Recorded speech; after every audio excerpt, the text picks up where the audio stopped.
Welcome everybody. So I am back and bringing you guys a brand new movie review. So I wanted to talk about this movie for a while now and never have gotten the time to do so. So let's talk about Deadpool. So if you see an image of Deadpool behind me, that's why. This is a movie that I kind of personally helped create because on my channel, as you guys know, I did an extensive amount of videos talking about my personal opinions of why Deadpool should be made. And this is a movie that I kind of was personally interested in. So thanks to me and a lot of other YouTubers, we were able to kind of make enough noise to get Fox to greenlight this movie. And I have to say this movie really exceeded my expectations because when I saw some of the trailers and stuff, I didn't really know what to expect. I knew that we were going to get hardcore R-rated action movie with a lot of, humor and stuff injected into it because Wade Wilson as a character is someone who's very self-aware. He's constantly mocking the film industry as well as superhero movies and stuff, which is something that I definitely do like. The plot of this movie is very basic and pretty much the standard for an origin story, which honestly I didn't really care after, Ryan Reynolds' Green Lantern, which I semi-liked, but now as I'm older I kind of view it as sort of a C-grade film. Maybe I should review that at some point as well, but this movie really did surprise me, especially when I was seeing it in the theaters with a group of people. I was working at a movie theater at the time and I pretty much could see movies whenever I wanted to, and it was kind of interesting because before this movie was released they were pretty much telling people not to bring your kids to this movie, not to allow your kids to see this yet. There's a giant group of family members that came into this movie anyway, and like halfway towards the movie they ended up leaving because of all the sex and violence and gore and stuff, which is like kind of expected that from a movie titled Deadpool, which I don't know why they didn't get the hint before then, but needless to say, I thought it was kind of funny when they were walking out and like, yeah, you probably shouldn't have taken your kids to this movie anyway. So this is definitely not the movie for the faint of heart. If you like hardcore action movies with a lot of swearing, with a lot of cuss words, with a lot of gunfire, with a lot of blood, guts, and sex and stuff in it, you're gonna be right at home with this movie. And this is a movie that I kind of come back to from time to time, especially when I'm feeling down and stuff and want to watch a really good action movie. Deadpool is definitely the one. And this movie starts off where you see pretty much the beginnings of Wade Wilson's life. He is mercenary for hire. He's doing jobs for random people and stuff, especially this young girl who's being kind of stalked and harassed by this young kid who is a pizza delivery guy. Deadpool goes to his house and pretty much fucks with him to the point of him not wanting to see her ever again or agreeing not to. And you kind of see Deadpool then meet Vanessa, who's pretty much his love interest. They meet up at sort of an arcade style thing, kind of like a Dave and Buster's or whatnot, and they quickly form a bond and a relationship together. And you see that Vanessa is just as broken and beat down as Deadpool is, and that's kind of why they have that sort of emotional connection and a bond together. This leads to them having multiple encounters together and actually forming a relationship where they're kind of, where you see sort of Deadpool or Wade Wilson is kind of sleeping over at Vanessa's house and stuff, and they're having sex, and you see it kind of throughout the month of the year and everything. And some of these sequences are just so absurd and funny, and you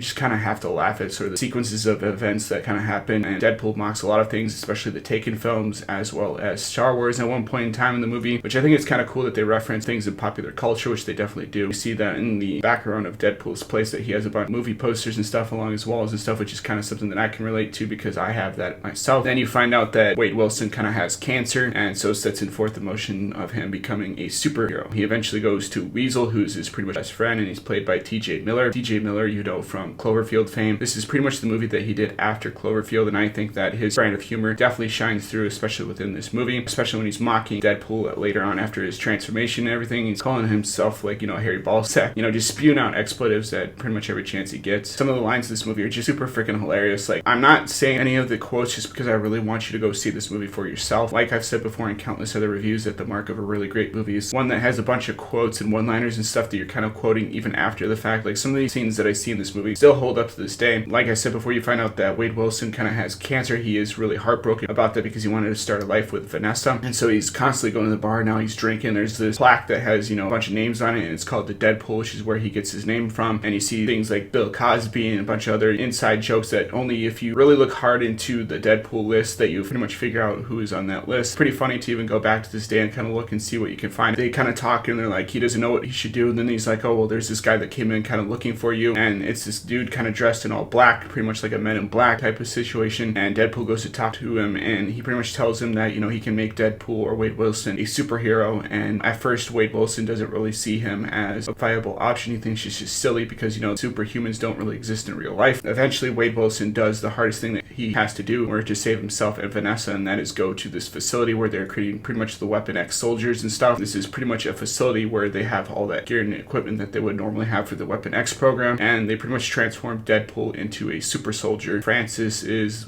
someone that you meet along the way, and he is played by Ed Skrein. Francis is also named Ajax, and Deadpool is constantly mocking him and saying he got his name from a dish soap, which I think is pretty freaking hilarious. He's constantly mocking him throughout this entire scene and everything, and Ed Skrein's character is like it's kind of ironic that you think that we are making you a superhero, that we're just pretty much going to make you a gun for hire and everything, and that you're going to be pretty much doing hit jobs and stuff for the highest bidder. And Deadpool's like, what the fuck is wrong with you, which I think is pretty freaking hilarious. And that's when you see sort of the brutality of the transformation sequence. Deadpool and Ajax have a fight inside of the facility. It pretty much burns to the ground, and then you see Deadpool pretty much coming out from the ashes, and he's still alive, and he's pretty much beaten cancer, and he's still immortal. He still has sort of that cancer cell within him, but he's pretty much fighting it alongside of the fact that, he can't die from it. You see a lot of the training montages of him kind of going after Francis. One of them is pretty freaking hilarious, where he uses a Zamboni. He's like, ha ha ha, you're about to get killed by a Zamboni. He's just laughing as this guy's like nearly getting killed, and you really get that awesome, rap song in this movie, which is done by Team Headkick, which, honestly, that song is pretty cool. I still have it on my iTunes selection. Even to this day, I still listen to it from time to time, as well as X-Force song from Deadpool 2, which is pretty much that song, but mixed with the X-Force. And,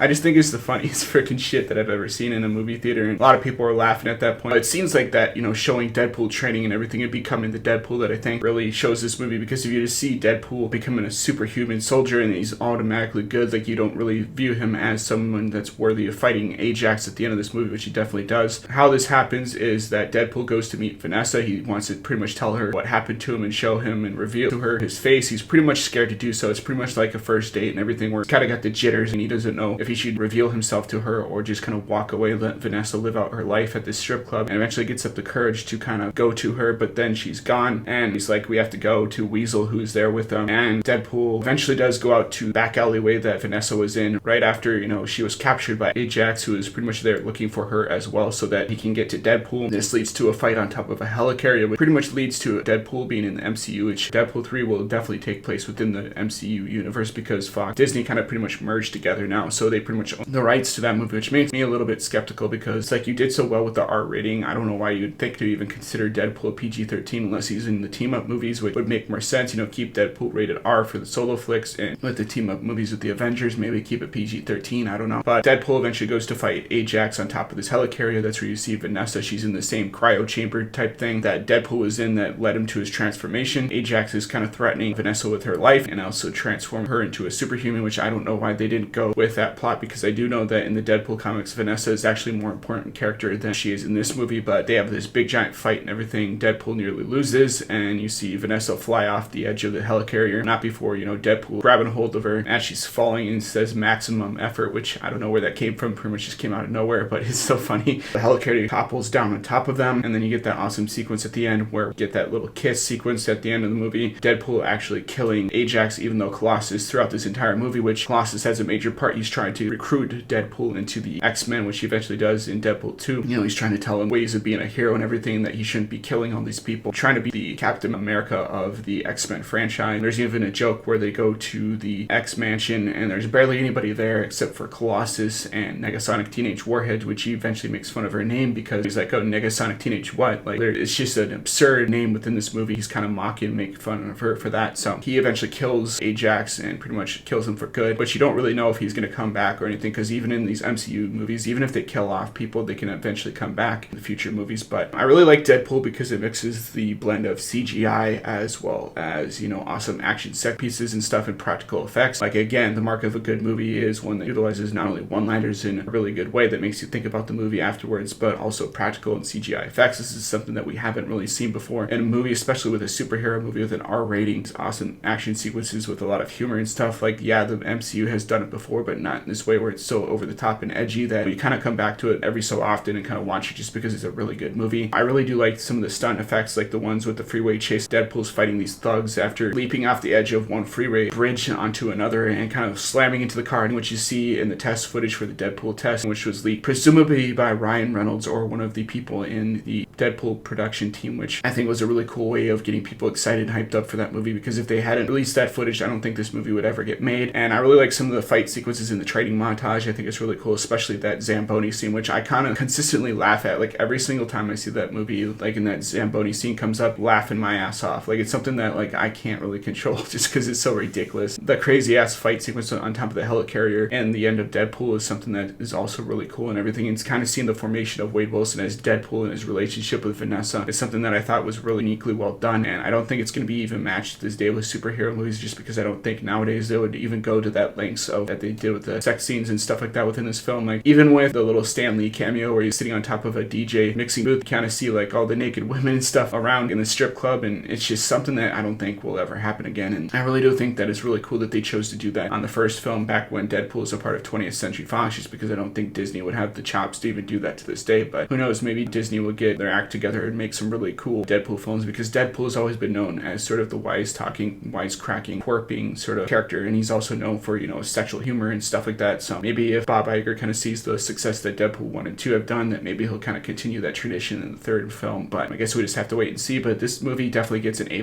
from me. I think that Deadpool is definitely worthy of that, and I think that if you're an adult and you're a fan of superhero movies, you're definitely going to want to check this out, as well as the sequel, which is Deadpool 2. And the super duper cut for Deadpool 2 is something that I definitely want to talk about in a future review, so definitely keep an eye out for that. But for now, that's pretty much the long and short of this review. I could go on and on about talking this movie, especially since I saw it so many times and it was in theaters, since I had free access to go see movies whenever I wanted to. Like, I saw that movie every single day when that movie came out. It was kind of absurd how many times I saw it. I'm a huge Ryan Reynolds fan. I really liked all of his movies, especially his comedic humor and timing and everything, which is definitely in this film. I really do like TJ Miller and sort of his humor as well. So that's kind of why I quickly grew to fall in love with this movie. Even Vanessa has a really good job in this movie, even though she's kind of limited to that love interest character, which I think would have been cool to see her become like a superhero herself. But needless to say, that is my review of Deadpool. So hopefully you guys enjoyed this review of Deadpool. Definitely go check this movie out if you can on either Blu-ray or a streaming service, depending on whichever one it's on. As always, guys, rate, comment, subscribe, and I'll see you guys in a future video. Peace.